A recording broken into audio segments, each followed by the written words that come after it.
Stepford County Railway has picked up a new train that we've been waiting for years. We'll look closer at their 2 sneak peeks and tonight's update in this broadcast. In our news, Rail Sim Universe has got us some interesting features, including intercom announcements and water bottles.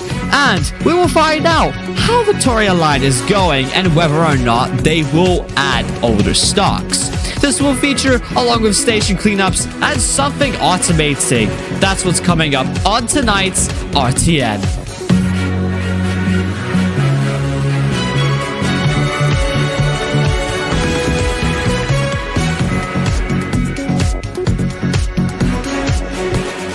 Good evening. The time is currently 9 o'clock as this is being broadcasted, and welcome to Roblox Transport News. I'm Pinktastic. Before your SCR fanboys freak out what's happening with the Forgotten Train, let's focus on the developing group of Railway Engineering Studios. Rail Sim Universe has got some graphic improvements along the way to enhance realism, which will be live in the next update. Dan has made a few changes that should make it feel less quote-unquote fake and Robloxy.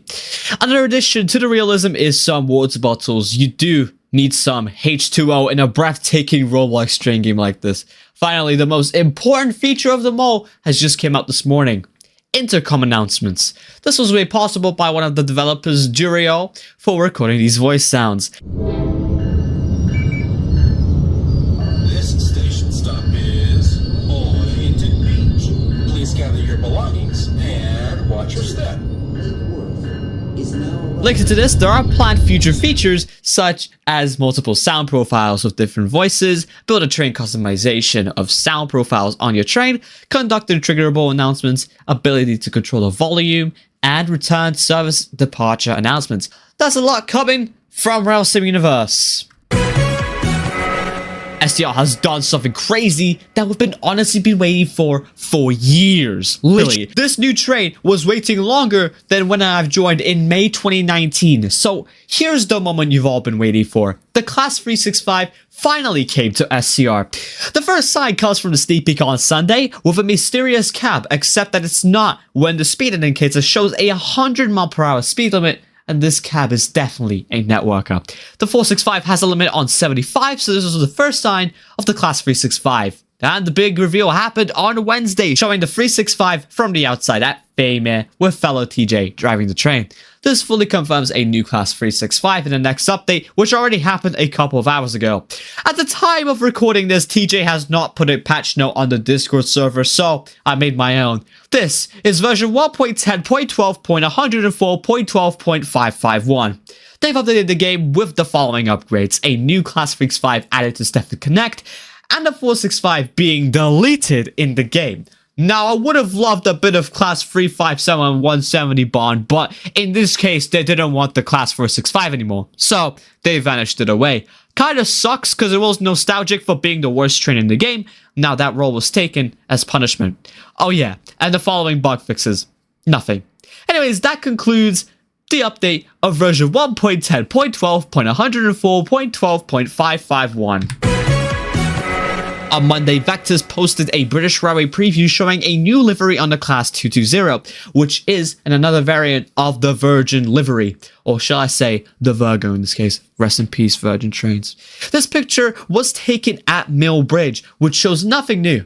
Overall, only a minor preview of a new livery on British Railway this week so far. Some discussion is going on about Victoria Line. First up, the central team was faking about adding an ancient rolling stock, like the 1938 stock, steam tube, and all those sort of things. We has made a poll about it, asking the community's opinions about this, concluding if it's worth the time to create these stocks. The results came in with a neutral response. Out of 1,411 votes, 55% of them saying I would drive them if I had them, but I wouldn't go out my way for them. This is followed with 32% saying absolutely not, and the rest saying they would actively use it as the least popular choice of the vote. Although it does seem neutral based on this popular vote, it does seem to go on the negative side from other opinions. So therefore, it seems less likely to have the older stocks in the game for now. Overhead Wires did add by voting no, you'd allow us to focus on other features, which probably supported that no vote, and it seems Toby doesn't want older stocks. Anyways, I'm not here to make assumptions, but what I can say from the other previews is that Warren Street has also had a refresh fitting with Green Park from last week, and one notification from Toby's phone confirming that ATO will be present in Victoria. All that seems pretty exciting. But other than that, that is all crucial here there is to say on this week's RTN. Stay tuned for next week because we might have a new thing to talk about very soon. That's all for me. Have a great night.